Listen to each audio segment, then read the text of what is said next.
As we dive into the regulations part of business, it is important to know the history of why we have these regulations. There are plenty of businesses that are honest and profitable, but there are also some businesses whose names are synonymous with corruption and fraud. Enron, Lehman Brothers, Bernie Madoff. Sadly, there are numerous examples to choose from. Here in this video, we are going to dive into two of the most common scams businesses try to pull off: Ponzi schemes and pyramid schemes. Let's start it all off with one of those names that has been synonymous with scams for a century: Charles Ponzi. Charles was an immigrant from Italy who had a hard time handling his money. Mainly, he gambled it all away on his way over to the US. Penniless, he found odd jobs that didn't suit him very well, and eventually landed a job at a bank, and that bank went bankrupt. Desperate for money, he passed bad checks and then got caught and put in jail. Rather than tell his parents back home the truth, he told them that he got a job working at a prison. Clever. When he was released, he became a human trafficker by smuggling Italians into the country illegally. He again got caught and was imprisoned a second time. When he was released, he headed up to Boston, got married, and found his eureka moment. One day he received a letter from Spain that contained a gold mine idea. It wasn't oil, it wasn't stocks, it was stamps. Not even stamps, they were coupons for stamps. But back then, these special coupons could be traded in for stamps from another country.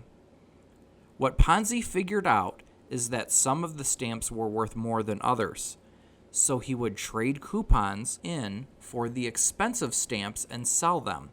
Then he would buy coupons from other countries where the stamps were cheap. This was profitable and technically legal, even though morally it was at the expense of foreign governments, including the US.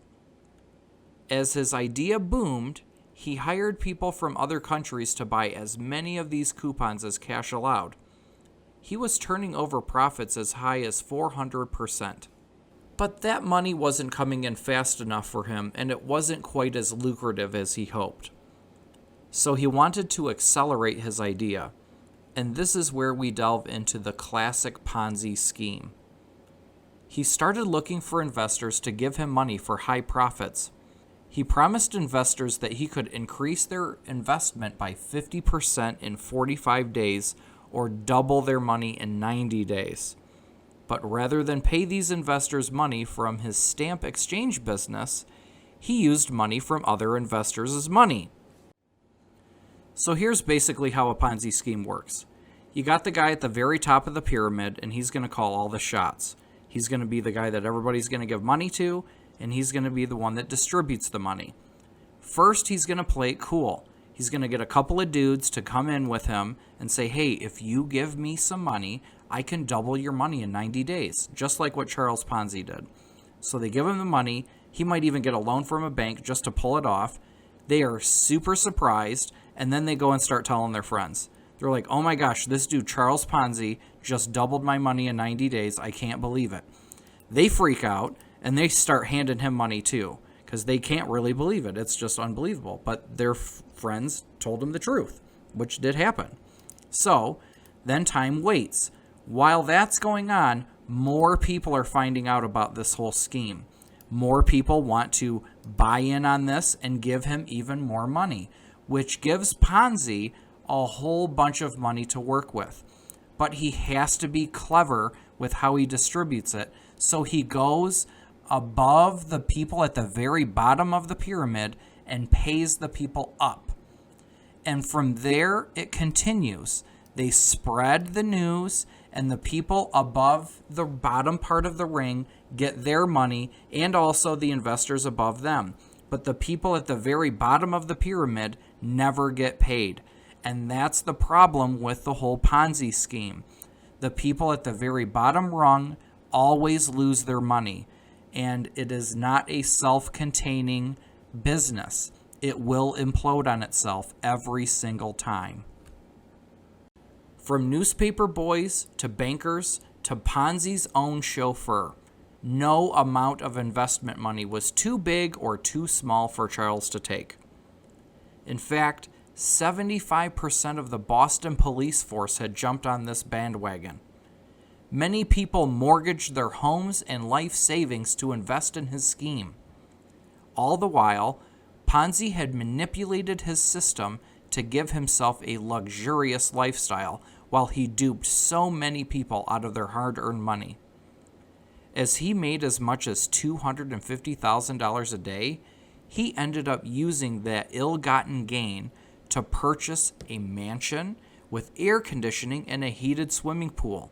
These were expensive novelties back in 1920. He even bought the most expensive car for that time period. And for his precious mom, he purchased a first-class ticket on an ocean liner so that his mom could come and live with him. Though Ponzi was paying back some investors, with money, of course, from the other people's investments, Ponzi hadn't figured out yet how to change the stamp coupons into actual cash. Even if he did have a way, he eventually discovered that it would have taken 53,000 stamp coupons to pay 18 people their $1,000 investments. But Ponzi didn't have 18 investors. He had over 15,000 of them. It would have taken a Titanic-sized vessel or two to ship all of those coupons to Europe, and then he had to sell them still. Ponzi did purchase a macaroni company and a wine company and used some of the profits from these legitimate businesses to pay off some of his investors, but it was a futile attempt. When the Boston Post newspaper began to investigate Ponzi's company, they discovered that there was not enough funds to pay everyone back, as he made no real legitimate effort to invest money in legal ways. The only way he paid back previous investors was finding new ones. Other red flags appeared in the investigation. A furniture company couldn't be paid in cash after delivering new furniture to one of his offices. Ponzi himself was also not investing in his own company, despite such incredible returns on his money. When analyzing how many stamp coupons would be needed to pay off all of the investors, they determined 160 million coupons would need to be printed, and there were only 27,000 in circulation. A former bookkeeper also stated that despite Ponzi's claims to have $7 million in funds available, he was actually $4.5 million in debt. The Boston Post published the news, and the end result was that several banks went bankrupt, as many people took out loans to invest in Ponzi's schemes. Boston endured a financial collapse of sorts, losing $20 million at the time, almost $200 million in our current money. Investors received $300 back for every $1,000 they gave Ponzi. Many people had their retirement plans destroyed, were put in debt for years, and some even lost their homes. All from the failure of one person not running a legitimate business. Ponzi was arrested and charged with 86 counts of mail fraud and sentenced to 14 years in prison. He was eventually deported back to Italy, and his wife divorced him soon after. He continued to attempt other scams, but to no avail, and eventually died penniless in Brazil at the age of 66. These sorts of scams still exist 100 years later. Bernie Madoff swindled $65 billion from almost 5,000 clients in 2008 using a sophisticated Ponzi scheme. For his crime, he was imprisoned for 150 years in the Federal Correction Complex in Butner, North Carolina. Pyramid schemes, similar to Ponzi schemes, recruit people to sell a particular product. These recruits then must share their profits with those at higher levels on the pyramid. Common current examples of these schemes include Mary Kay Cosmetics, Herbalife, and Amway. After investigations just into these 3 companies, restructuring was ordered and fines of around $300 million in total between the 3 companies were also assessed to them. To protect investors and consumers, the U.S. government has put in place regulatory agencies to oversee business practices to help prevent misconduct. The U.S. Securities and Exchange Commission, for example, shares information with the public on the characteristics of Ponzi schemes. Red flags such as high investment returns with little risk, overly consistent returns, and secretive strategies are warning signs for investors.